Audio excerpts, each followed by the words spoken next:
मज कोण तार, तुझवी न शंभो मज कोण तार. विश्वाची उत्पत्ती ज्याच्यापासून सुरू होते त्याचे आम्ही ध्यान करतो. हा परमेश्वर शंभूच आपल्या अज्ञानाचा नाश करतो, आपल्या बुद्धीला प्रेरणा देतो. म्हणूनच सर्व गोष्टींची सुरुवात आम्ही याची आराधना करूनच करत असतो. समाजात जर आपला लोकमाता म्हणून गौरव होत असेल तर त्यामागे मूलाधार असतो, तो संस्काराचा.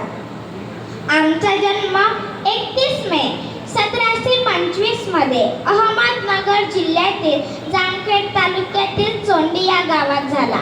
जीवन यशस्वीपणे व निस्वार्थीपणे परसेवेत व्यतीत करण्याचे संस्कार बालपणापासून आम्हाला आमच्या आईबाबांनी दिले. आमचे वडील माणकोजी शिंदे व आई सुशीलाबाई. जशी आम्ही जातीने धनगर पण गावची म्हणजे जामखेडची पाटीलकी आमच्या बाबांकडे होती. आईची ममता व बाबाची कर्तव्य दक्षता यांचा सुंदर मिलाफ म्हणजे आमचे कुटुंब होते.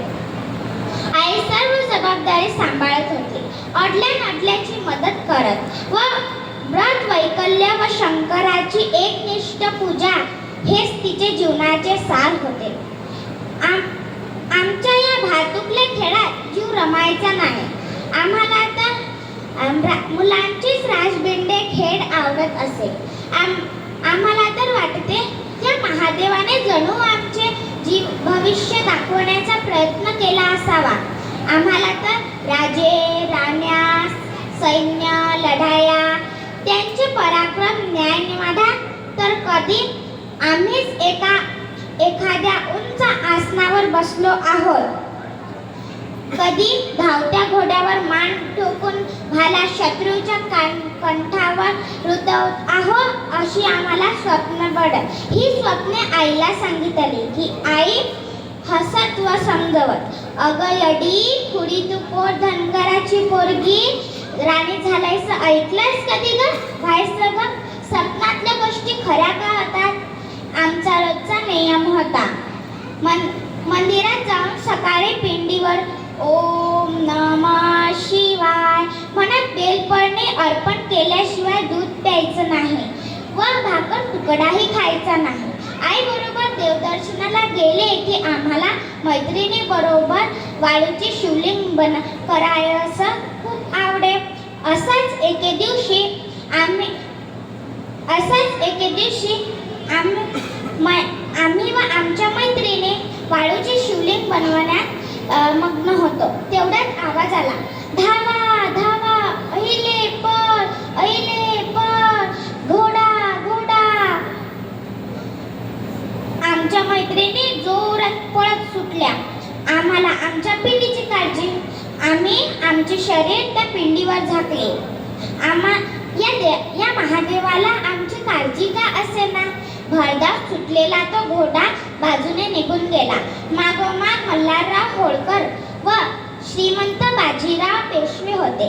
त्यांनी विचारले, पोरी इथं काय करतेस? हा उधळता घोडा तुला तुडवून गेला असता तर? आम्ही म्हणाले, जे आपण घडविले तेच जीवापाड प्रसंगी जीव सोडूनही रक्षण करावे असे वडील माणसे सांगतात. मग मी घडविलेल्या पिंडीचे रक्षण केले. आमचे काही चुकले का? हे पाणेदार उत्तर ऐकून श्रीमंत तर खुश झालेच, परंतु मल्हारराव होळकरही थक्क झाले. बालपणापासून आमच्यामध्ये दया प्रेम आणि गरजूंकरिता करुणा पाहून मल्हारराव होळकर एवढे प्रभावित झाले की आमचे वडील माणकोजी शिंदे यांच्याकडे आपला पुत्र खंडेराव होळकर यांच्यासाठी लग्नाची मागणी घातली. वयाच्या 8व्या वर्षी आमचे लग्न माळव्याच्या सुभेदार मल्हारराव होळकर यांच्या मुलांची झाले, खंडेरावांची झाले. खरोखर आम्ही इंदूरच्या राजमहालाच्या राणी झालो व आमचे बालपण हरणाच्या पावलांनी कोठे गेले कोणास ठाऊक. खरोखरच माझे नशीब खूप भाग्यवान आहे. येडगार येडगार. जय मल्हार.